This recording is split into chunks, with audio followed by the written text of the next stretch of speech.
Hello, everyone. Great to have you back for another episode of Palestine This Week with me, Nassim Ahmed, and my regular guest, Moeen Rabbani. Moeen, as always, it's a pleasure to be with you and speak with you, get your insights on the week's event on Palestine. And always a pleasure to speak with you, Nassim. Thank you very much. Yeah, Moin. Over the week, I saw a lot of social media posts by prominent Palestinians, prominent activists and leaders saying, don't stop talking about Palestine, don't stop talking about Gaza, because of the situation there still just as bad, even though there's a ceasefire. As we know, there's ongoing killing. And then we want to kind of just highlight that in our report, beginning with three reports which warn that the genocide is still ongoing, and the devastation is really unspeakable, and documents, reports after reports are showing this. So we want to begin with really three reports from the UN and various other organizations um, showing that torture is de facto Israeli policy. Amnesty report warning that the genocide is still ongoing, though a bit in a slower pace, and then also a report which concludes that more than 112,000 Palestinians have been killed in the Gaza Strip, not to mention 1,000 or so who have been killed in the occupied West Bank. So let's begin with that, and then we'll move on to some of the other topics, like I think Mahmoud Abbas is seeking to rig the election so that Hamas cannot take part or participate in the election, and a number of other topics which we'll get to later on. But let's begin, as I said, with the Gaza Strip and a new study which concludes that bare minimum, 112,000 Palestinians have been killed since October 2023. The research was carried out by a German institute called the Max Planck Institute and a Spanish research center. Over to you, Moin. What were the key findings of that report? That will be one of the three studies we will be discussing in the Yeah. first part, sorry. Well, it's an important report for several reasons. First of all, because the main author, or at least the lead co-author, was the Max Planck Institute in Germany, which is known for scientific rigor, which is also known for being very critical of voices critical of Israel. And also because this particular study was peer reviewed, so it went through, let's say, the required scholarly process of acquiring approval. And it has two main conclusions. I'm sorry, I've just forgotten the name of I actually can look it up. I think it's important to also mention that The Center for Demographic Studies in Spain. There's this the other yes, one, yeah. yes, and it's the report is authored by four individuals, and it's important for two reasons. First of all, it concludes that at least 100,000 Palestinians have been killed in the Gaza Strip since October 2023. And in reaching this conclusion, which again was scientifically rigorous or academically rigorous and peer reviewed and all the rest of it, it makes the point that the available statistics and data, which of course Israel and its apologists have been smearing and denouncing and delegitimizing since day one, are actually underreported. And the second, and I think also key conclusion reached by this report is that the distribution of fatalities in terms of age and gender and so on conform to the distribution of fatalities one would expect to see in a genocide rather than in a conventional armed conflict.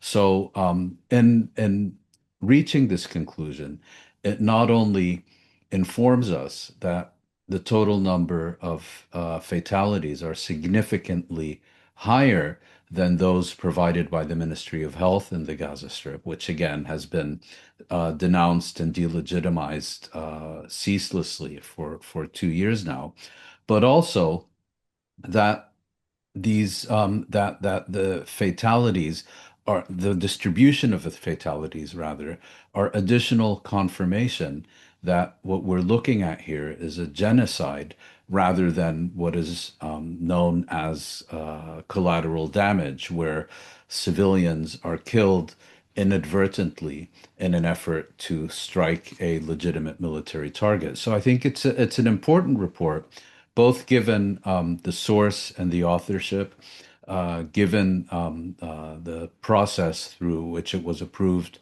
for publication, its conclusions, of course, and also that it was published in Germany.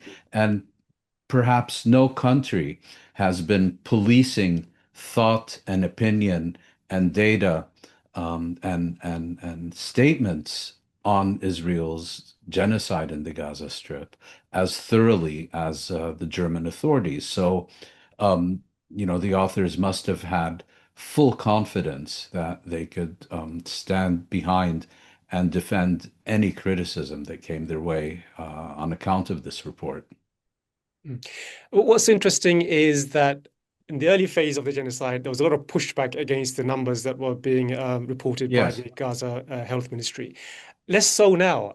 Even at the time when people were posing the question, okay, is 10,000 too much? Is 20,000, 30,000, 40,000? Of course, you'd never get a figure, which means that even a million probably would have been okay in their eyes. But there was definitely in the early phases a pushback. But now there's a kind of a resignation. Okay, it's over 100,000. It's like, who cares? yep, It doesn't really matter. I don't see the pushback anymore like we did at the beginning.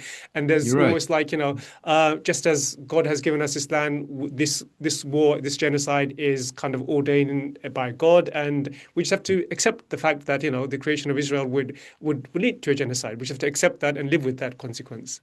Yeah, very much so. I mean, we've gone from this never happened to okay, it happened, but it's everyone else's fault. It's Hamas's fault, it's UNRWA's fault, and so on, to now basically saying, all right, it happened, but it was good that it happened, and it should have happened on a larger scale much sooner.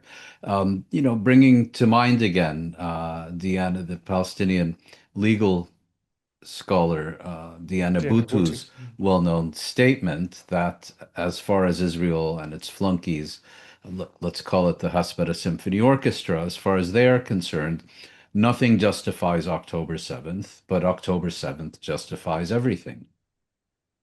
Yeah, and as I began by saying, we should not stop talking about what's happening in Gaza, partly because the genocide is still ongoing, and there is a fear that the world, the Western audiences in particular, will get lulled into thinking, everything is fine, and everything is not fine, as the next report, Yes. which we want to discuss, highlights, which is a report by Amnesty International. And I just want to quote the Secretary General of Amnesty International, Agnes Callamard. She went on to say in the report, she's quoted in the report as saying, the ceasefire risks creating a dangerous illusion that life in Gaza is returning to normal, which, as we know, is far from normal. There is a ongoing genocide. At the beginning, before the ceasefire, maybe 100, 200 Palestinians were killed daily. Now maybe it's 10, 20, 30, but there is still a genocide that's taking place. Yes, and Amnesty International concludes that not only has there been a genocide, but that the genocide is continuing on the basis of several factors. First of all, the killing hasn't stopped. Amnesty notes that the killing has significantly reduced, but to call it a ceasefire is completely off the mark. Since October 8th, I believe, when this agreement went into effect, over 320 Palestinians have been killed, many of them children or otherwise civilian non-combatants. Now, imagine that not 320, but 20 Israelis, let alone 120 Israelis, had been killed since October 8th. Would anyone dare call this a ceasefire agreement that is being successfully implemented? Of course not, but when Palestinians are killed by the hundred, it's somehow indicative that we're dealing with a appropriately implemented ceasefire agreement. But the killing is far from the only reason that Amnesty International concludes that the genocide continues. Another factor is, of course, that no reconstruction has taken place. And more importantly, Israel continues to actively prevent the delivery of sufficient humanitarian, medical, and other supplies to the Gaza Strip, shelter now that we're talking about winter. And so the conditions that lead people, and particularly the vulnerable, meaning the very young and the very old, to die from factors that are, not direct deaths continue. And given that we're now dealing with the flu season and so on, the inability of the medical sector, for example, to get back on its feet, the lack of medications, the inability to properly reconstruct all the medical facilities that have been destroyed. You take all these factors together, and it's quite clear that Israel's policy is to continue at a reduced pace with the killing of Palestinians. And the other point that I think is quite rightly made by Amnesty International is genocide, of course, consists of actions and the intent behind those actions. And Amnesty International points out that the intent is still there, that we are still seeing statements from senior Israeli politicians and leaders basically calling for exactly what we're seeing. So it's a reminder. Yes, there's much less about Gaza and the Gaza genocide in the headlines, and that's perhaps a natural response of the news cycle, where you have a much lower daily rate of killings and bombings and so on. But that it's important to bear in mind the Gaza genocide continues, and more pressure is needed to bring it to an end. Mm. I guess one of the reasons we are getting a series, a litany of these reports is because we are 2 years in, and there's scores or litany of information, data that has been compiled over the past 2 years just to assess the level of devastation. And one of the recent one, as I mentioned earlier on, is a UN report by the Conference on Trade and Development, UNCTAD, as its abbreviation Yes. is known as. And they've concluded that the devastation in Gaza is the worst economic collapse ever recorded.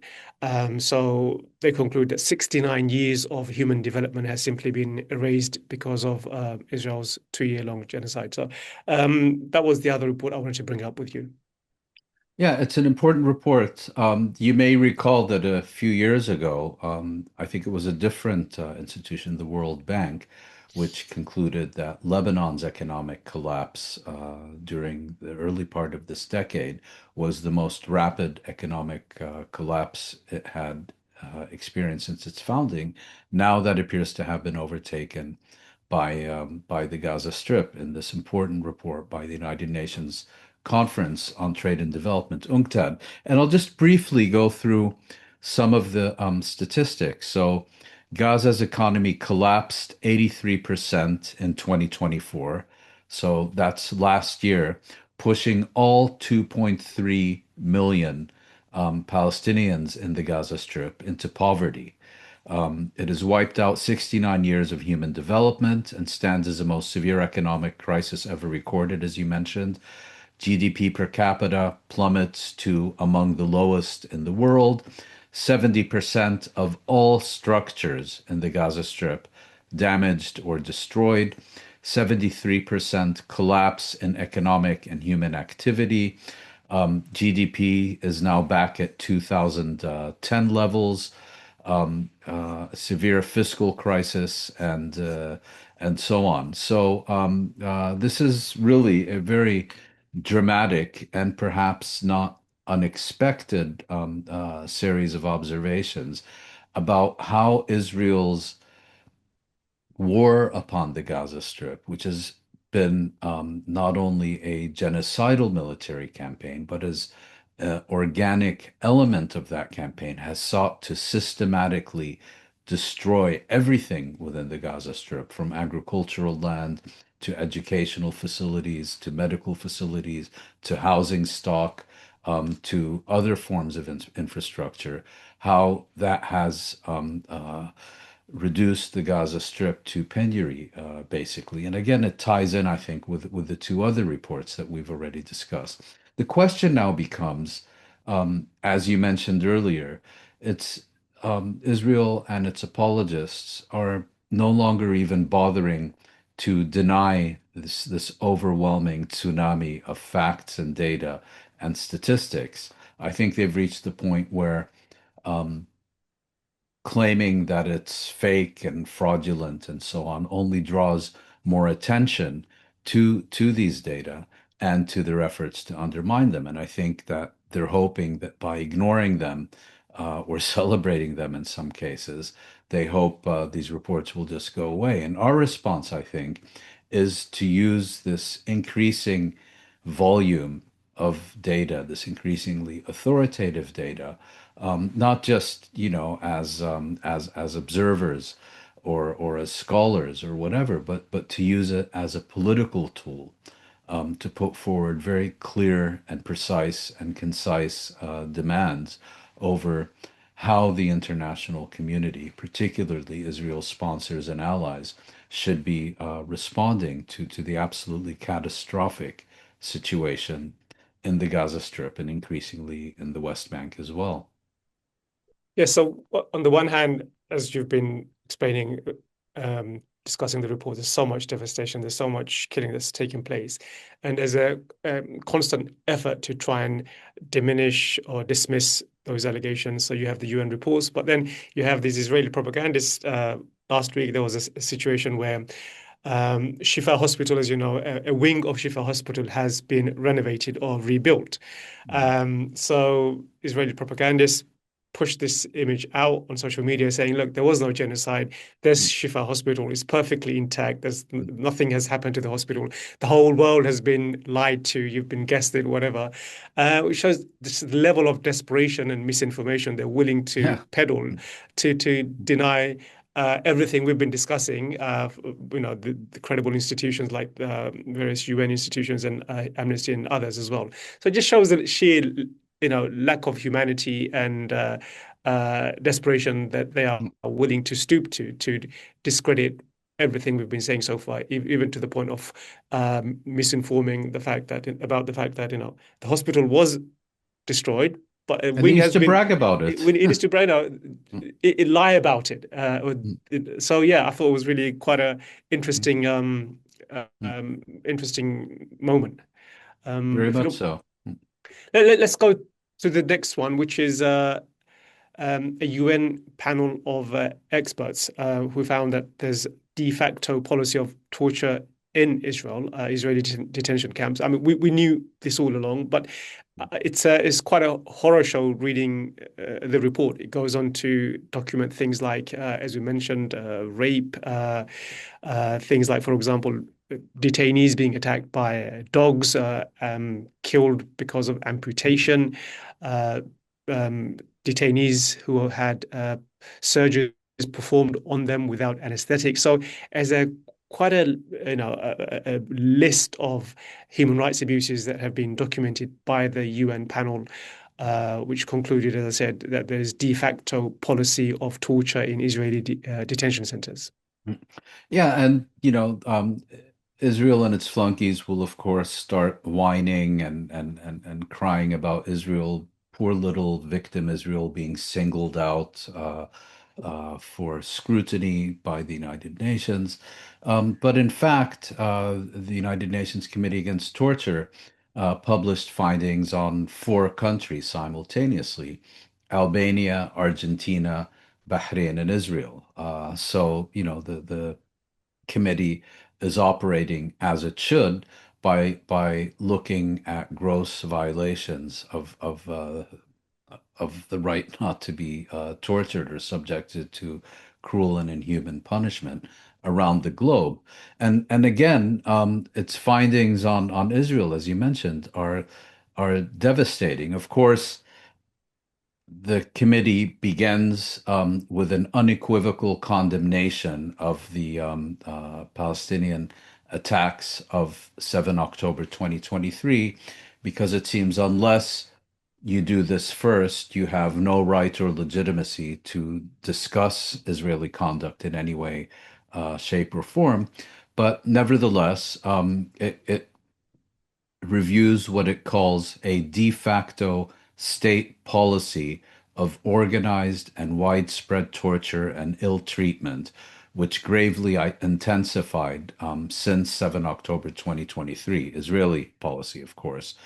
Um, and it goes on to not only describe Israel's policies of torture, but also to look at its legal framework. Now, Israel, it needs to be recalled, is the only country that has passed legislation explicitly authorizing torture by its security forces. Actually, I take that back. I think the United States may at one point have done something similar after 9/11, but Israel was the first country in the post-war era which passed laws permitting torture confirmed by the Supreme Court. And in this respect,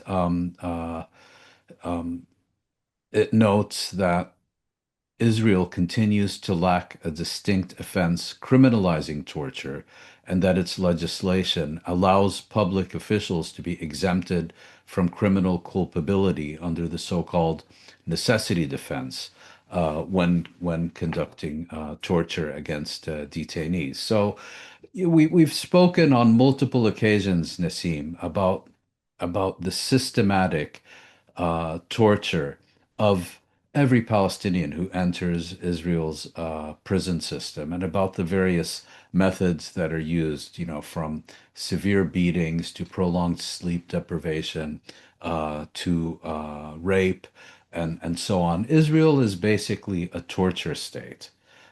Israel, as a matter of policy, as this report states, tortures all those it detains. And of course, it's completely ineffective from an intelligence point of view. And the Israelis know this very well. So then the question becomes, well, why are they conducting torture as a matter of organized policy?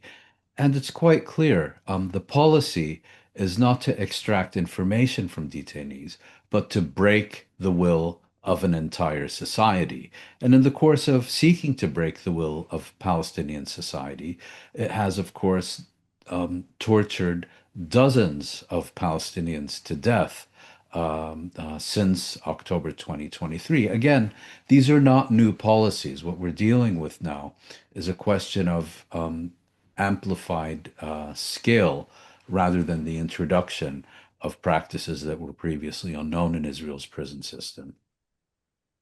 I don't know if you saw this video that was shared on social media, went viral last week of, excuse me, Smotrich. He went into this room, and there's a whole lot of young girls, and they were fawning around him. It's as though he was something like Justin Bieber, a pop star or something.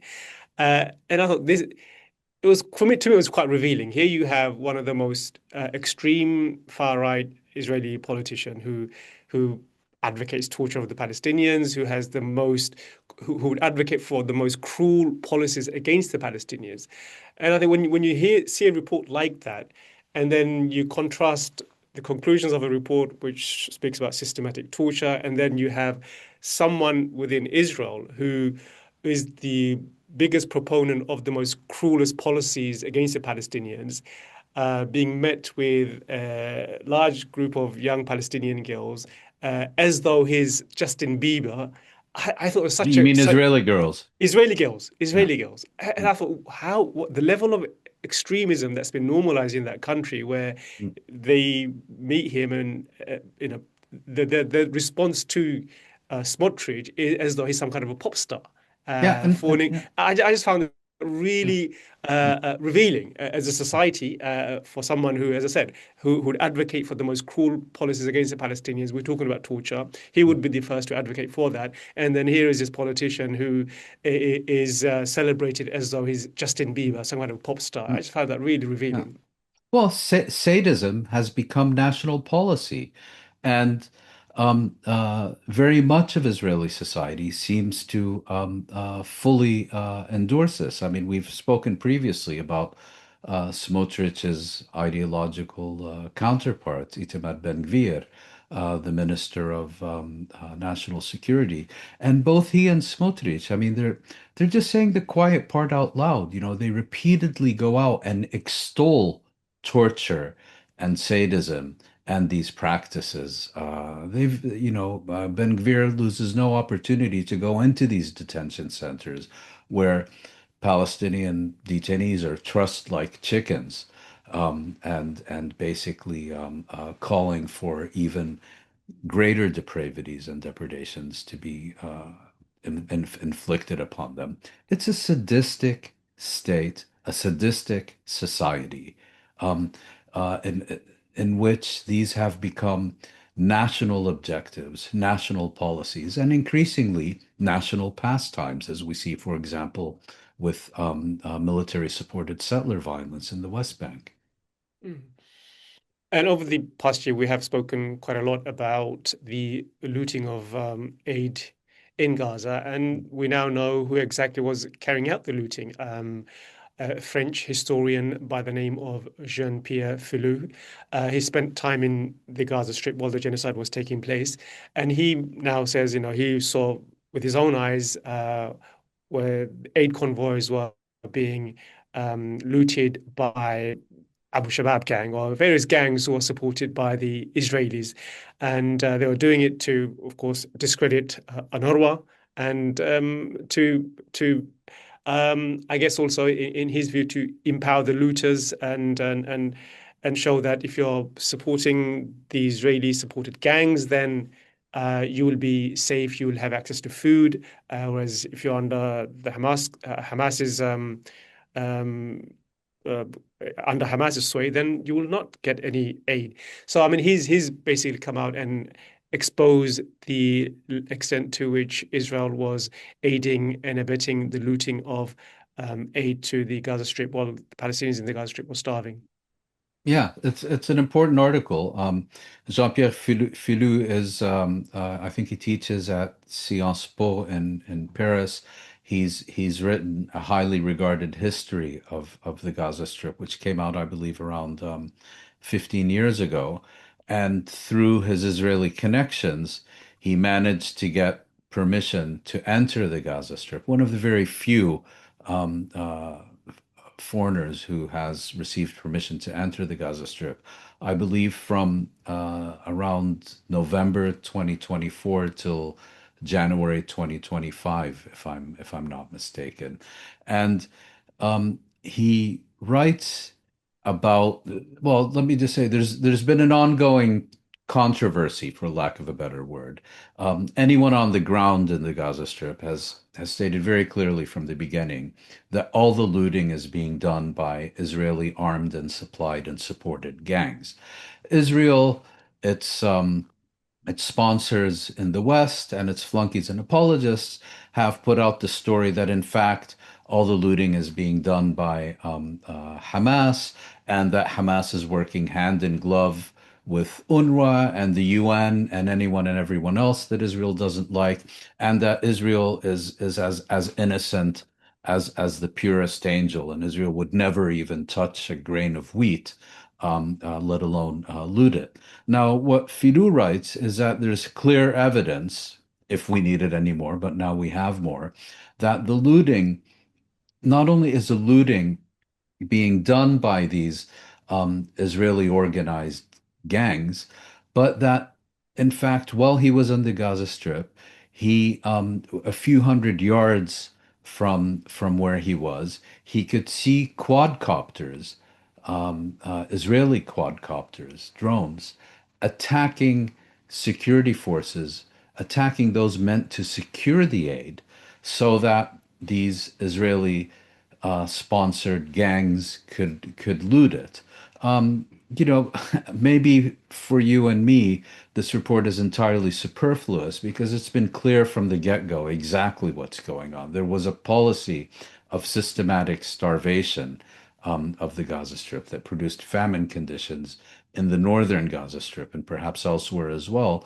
So the idea that Israel is using these gangs to ensure that even the food that it felt it needed to let into the Gaza Strip never reaches the Palestinians for whom it is intended makes perfect sense. But, somehow when you have a white French college professor confirming what Palestinians have been saying for almost 2 years, then all of a sudden it becomes credible and true. Well, so be it. We now have further evidence from someone who was witnessing these developments from within the Gaza Strip. So we spent nearly half the show discussing the horrors that's been unfolding in Gaza, and there is, as I said at the beginning, there's this impression that we've been given that we've moved on now. We're in the second phase. There's a ceasefire, and Hamas and Israel have agreed to end the conflict, and politics has moved on. Of course, it's far from that. The reality is there is a genocide still taking place. But Mahmoud Abbas and many of the members of the PA, it seems like they've also moved on, and they're in the second phase where we can forget about the genocide that's taking place. Let's think about phase two of Trump's so-called peace plan, Yes. and in that, Mahmoud Abbas is coming up with a number of ideas, plans about what exceed, I would say, accepting some basic red lines as far as the Israelis are concerned, the Americans are concerned, but which does not advance Palestinian freedom in any shape or form. And in this case, he's changing electoral rules, which will make it impossible for Hamas and I would say many other Palestinian organizations to take part in any election. So he's basically rigging the election. So the only option on the ballot is himself and other members of the Palestinian Authority. That seems to be the allegation that's coming out from an article in Dropsite News, very lengthy article highlighting how Mahmoud Abbas has sabotaged Palestinian reconciliation, a reconciliation which was supposed to take shape after the meeting in Beijing in 2024. But we know the Palestinian Authority is an agent of the Israelis, but now they want to also, in the second phase, make sure Hamas plays, or not just Hamas, any Palestinian organization or party that does not accept the colonial arrangement of Oslo takes no part in any future governance of Palestine. Yeah. Well, first of all, I don't think there are going to be Palestinian Authority elections anytime soon. Um, and so this is primarily a measure to seek to exclude Hamas and others from the Palestinian political system and political arena. But basically, change is being introduced into the Palestinian electoral law, which requires any candidate to formally accept all the commitments undertaken by the Palestine Liberation Organization in the context of the Oslo Accords. So, in other words, if you don't accept the Oslo agreements, and there are many of them, and if you don't accept essentially the quartet conditions, which means you renounce the right to use armed force to resist occupation, you accept the legitimacy of the Israeli state, and so on. If you don't accept this whole package, then you are ineligible to contest future Palestinian Authority elections. Now, imagine if similar demands were made upon Israel, that any Israeli political party that does not endorse the Oslo agreements is ineligible to participate in Israeli elections. They'd have to cancel the elections. There would be nobody left except perhaps one or two of the Arab parties, but imposing these kinds of conditions on Palestinians is considered perfectly reasonable and legitimate and even necessary. This has to be seen in the broader framework of, as you mentioned, seeking to develop the so-called second stage of the Trump administration and seeking to remove Hamas from the Palestinian body politic. And Mahmoud Abbas, who, as we've discussed before, has always been the insurmountable obstacle to any Palestinian unity or Palestinian reconciliation or revival of the Palestinian national movement, is once again quite willingly, with no price attached, doing Israel and Washington's bidding. And this reflects the fact that, his leadership relies for its very survival, for its strength, for its legitimacy on external rather than domestic forces. He represents not the popular Palestinian will. He is increasingly disdains it and holds it in contempt and shows absolutely no interest in strengthening his domestic legitimacy, but rather he is entirely dependent on external forces, Israel and the United States and the European Union. And in that context, he has essentially boxed himself into a corner and has been left with absolutely no choice but to do exactly as he's told. And this is just the latest example of that. Mm. Yeah, and it's his polling is really low. I think it's one of the lowest a Palestinian leader has ever had, some less than 2018 or something like that. And this same person is leading Palestinian negotiations at a time which is probably one of the most serious in their history. Yes. So Mm. it's a really strange situation. But I guess this is how colonial arrangements work. You bring Yeah, the person who will do exactly. your bidding, even though they do not represent the people in any shape or form. But as long as they do your bidding and consent to every one of the colonial your red line, then yeah, his perfect for us. Um, Talking about the West Bank, there's last week there was this horrific video that was shared, and credit to many of the mainstream news agencies, they covered it, the killing of two Mm. Palestinians Mm. who well, two Palestinians who surrendered in the occupied West Bank.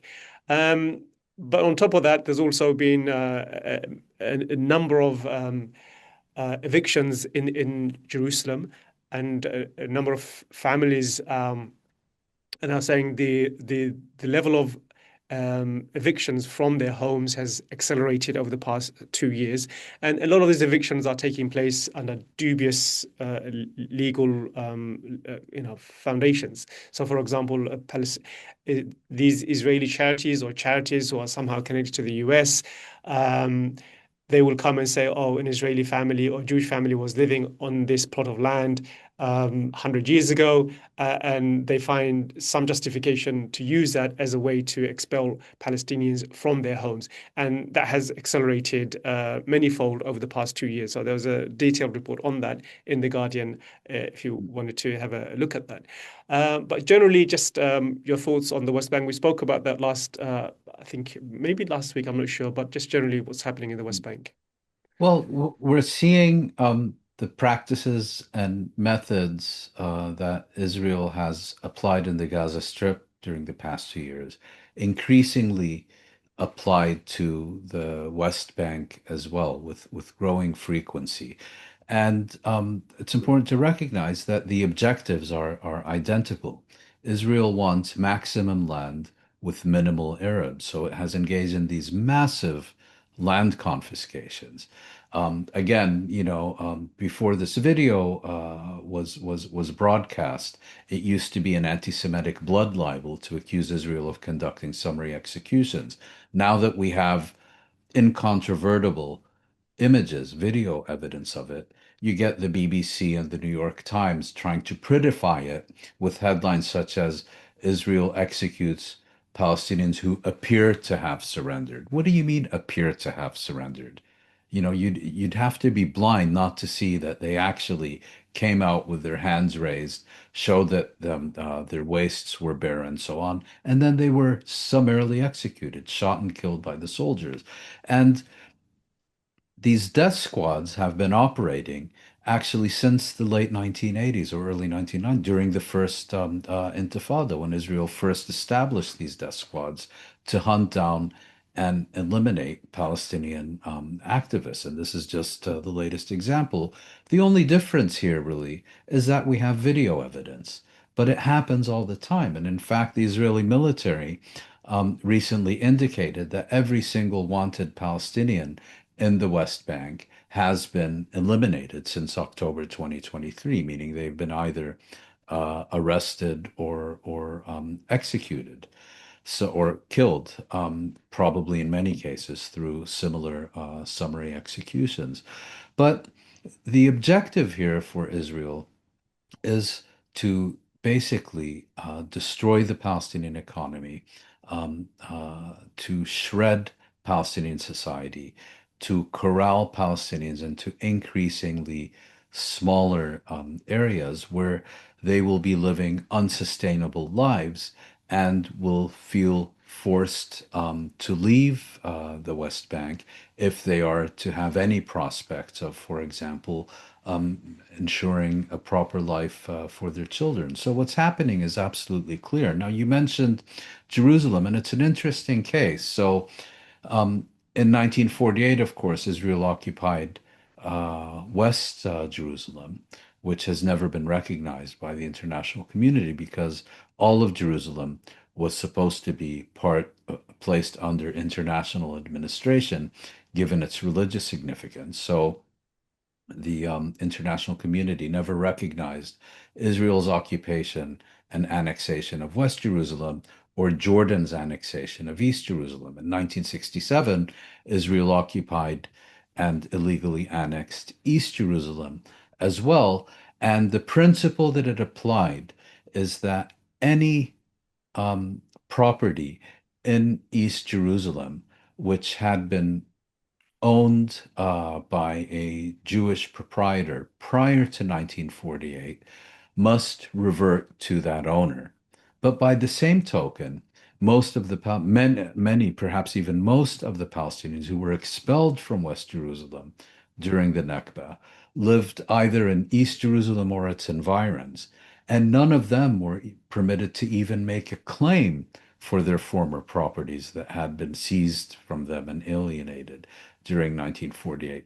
Apartheid? What do you mean? Mm. Yeah, that also applies to Palestinian citizens of Israel in the sense that Yes. their property, they're not entitled to get their property back. The law does not allow them to do that. So, And what? if I can just interrupt you, it's often forgotten that a very large proportion of Palestinian citizens of Israel are, in fact, internally displaced persons. In other words, they have been expelled from their original homes and villages and have been corralled into these ethnic enclaves like Nazareth, like Ibn Fahim. I mean, if you go to Nazareth, I believe I'm correct in stating that most of today's residents of Nazareth are not families that are native to Nazareth, but are from the surrounding villages, which were seized and destroyed by Israel in 1948. Yeah, talking about 1948, as our viewers would know, there was an ethnic cleansing. 750,000 Palestinians were expelled in what came to be known as the Nakba. And over the years, Israel has also, um, I would say, curated its own uh, refugee story of Jews who are expelled from so-called expelled from Arab lands, and they every November 30th of November, the Israelis hold what is commemorate what they call the Jewish Refugee Day. The refugees, Jewish refugees, who are expelled from Arab countries. Um, I think it's worth discussing this because it was just last week. But focusing mainly on how the Israelis use the plight of Jewish refugees from Arab countries really as a propaganda purpose to undermine and discredit the genuine plight of refugees of Palestinians who were expelled in 1948 and also in 1967 and still continue to be ethnically cleansed from their homes and land. Yeah. Well, it's an article of faith among Israel and its flunkies that 800,000 Jews were expelled from the Arab world in the aftermath of 1948. And many of them now also add that all the Jews were expelled from Iran. No such thing ever happened. And the thing to understand is that the reason Jews left various Arab countries differs very much from case to case. So, several points. First of all, the Nakba was a deliberate premeditated effort to ethnically cleanse Palestinians. And you could argue that in the aftermath of the establishment of a Jewish state in Palestine, built on the ruins of Palestinian society and on the basis of the ethnic cleansing of the Palestinians, openly identifying itself as a Jewish state, as acting in the name of the Jewish people, and so on. It's certainly true that the presence of Jews in the Arab world who were overwhelmingly innocent of Zionism, who were never really in the Zionist movement sites, with very few examples, um, uh, became increasingly difficult and in some cases even untenable. But let's look at these situations case by case. If you start in the extreme west, you go to Morocco. There was never a policy to expel a single Jew from Morocco. What happened is that significant numbers of Moroccan Jews left Morocco after it gained independence from France. And those who remained have, in fact, achieved even very senior positions in Moroccan public life. And they were very strongly encouraged to emigrate by the Israelis, but there was never anything even remotely comparable to a policy of the expulsion of Moroccan Jews. And in fact, King Mohammed V, I think it was, is often lauded for his protection of Moroccan Jews during the Second World War and during the period of decolonization. Algeria, the overwhelming majority of Jews left during the early 1960s. It had nothing to do with any expulsion orders. What happened is that the French colonial powers, the French colonial authorities, granted Algerian Jews French citizenship, I believe during the late 19th century, something that was not accorded to Algerian Muslims. And as a result, Algeria's Jews who were Algerians, who were Arabs and not French, but became increasingly part of the French social fabric. And in that context, the Algerian Jews left along with all the other French citizens at the end of 1962. Now, were the newly independent Algerian authorities pleased to see so many Algerian French citizens leave their independent country? Yeah, that's probably true. Is there any evidence of expulsion? Absolutely none. You go to Egypt, which is an interesting case, and there are a few cases of Egyptian Jews and others having their citizenship withdrawn and being forced to leave Egypt. But the overwhelming majority of Jews who left Egypt in the 1950s and 1960s did so because they had foreign citizenship. And in the aftermath of the 1956 Suez Crisis, um, Egypt basically ordered all foreign citizens to leave. So it was not a measure specifically directed against Jews, although I think the distinction here is that many of the Jews who had Egyptian citizenship, in contrast to many other who had foreign citizenship, in contrast to many other foreign citizens living in Egypt, were actually Egyptian, were Arabs rather than foreigners. You go to Syria, it's often forgotten. Zionist movement launched a campaign, international campaign that lasted until the 1990s because the Syrian response to the Nakba was to prohibit Syrian Jews from emigrating so they wouldn't go to Israel. That's hardly expulsion. Iraq is the most interesting case because it had the oldest and at the I believe also the largest Jewish community in the Middle East. And here there's been a lot written about this. There was a massacre of Jews in I believe 1941. their Jewish life in Iraq came under increasing pressure as a result of what was happening in Palestine. But there is very significant evidence that the Israelis, in fact, planted bombs in synagogues and elsewhere in order to create panic, in order to exploit the situation where many Jews were feeling increasingly concerned about their future in Iraq. And that produced a mass exodus, which the Iraqi authorities, of course, took full advantage of by stripping these departing Iraqi Jews of their citizenship and their property and so on. In Yemen, the Jews left for a very simple reason. Israel organized a secret campaign. I think it was called Operation Magic Carpet in the late 1940s, basically telling Yemeni Jews, you're going to the land of milk and honey, and organized an airlift to transport them to the new state of Israel. So, I mean, the factors that led to the departure of Jews from various Arab states are different. There is no evidence that there was anything remotely approaching a collective decision to expel the Jews, as opposed to, the very clear plans to expel the Palestinians from Palestine.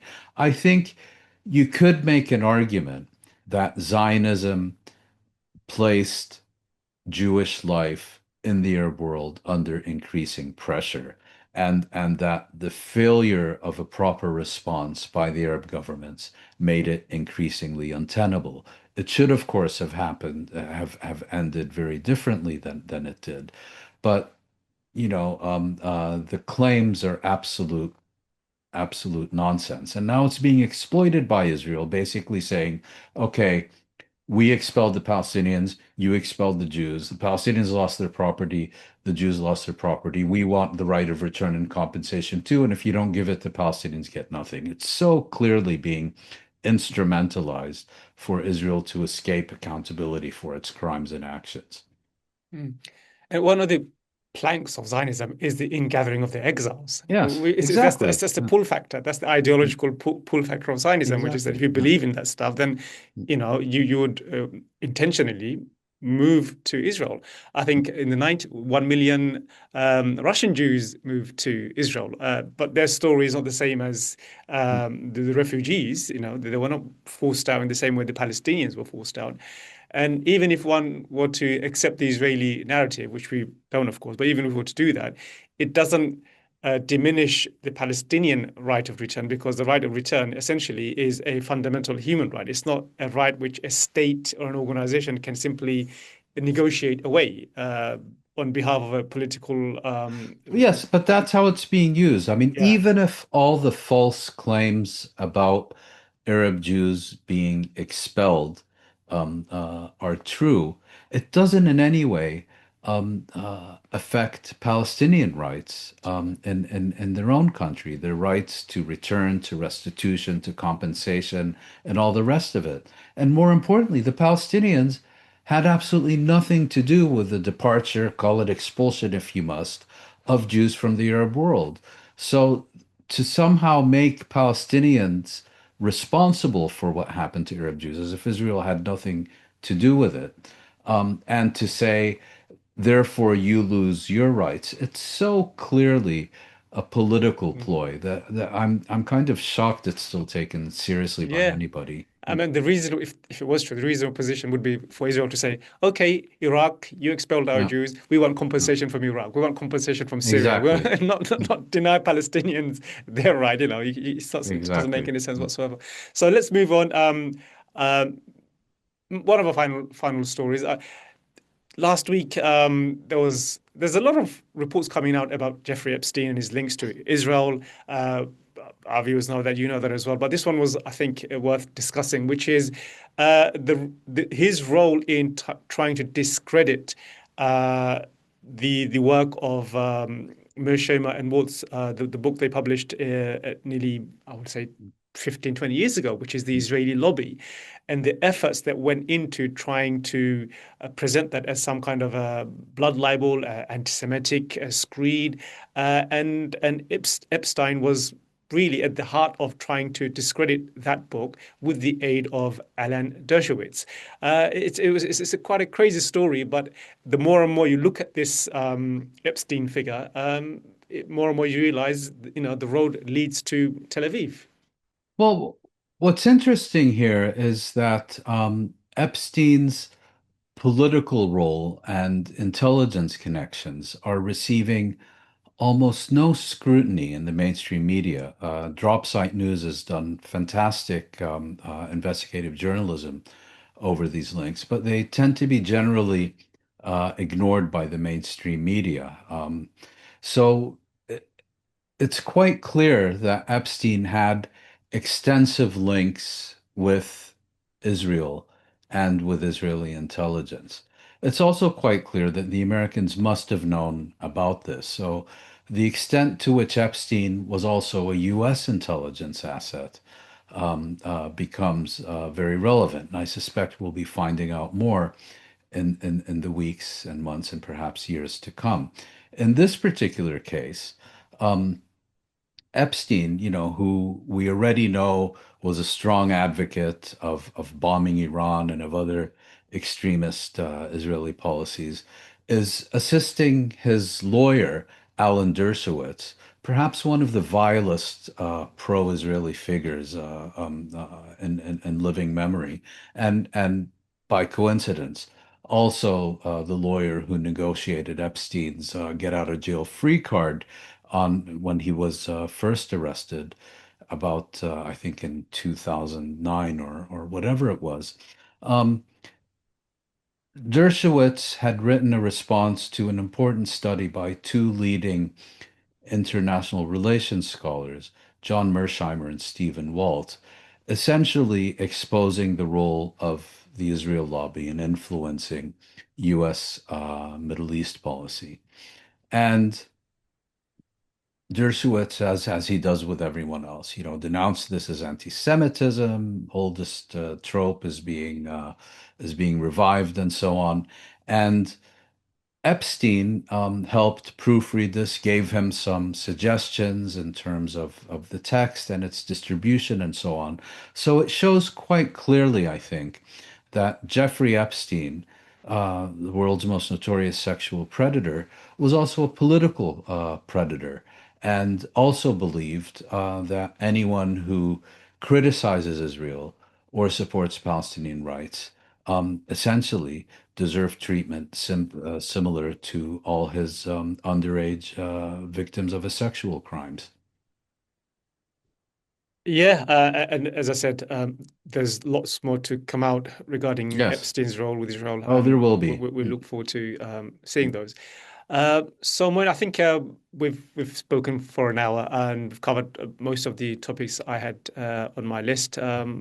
There was one thing I wanted to discuss, but I think we'll leave it for another time, which is just how anti-Zionism is becoming a normal political platform for a number of parties in Europe, which is a positive thing, I guess.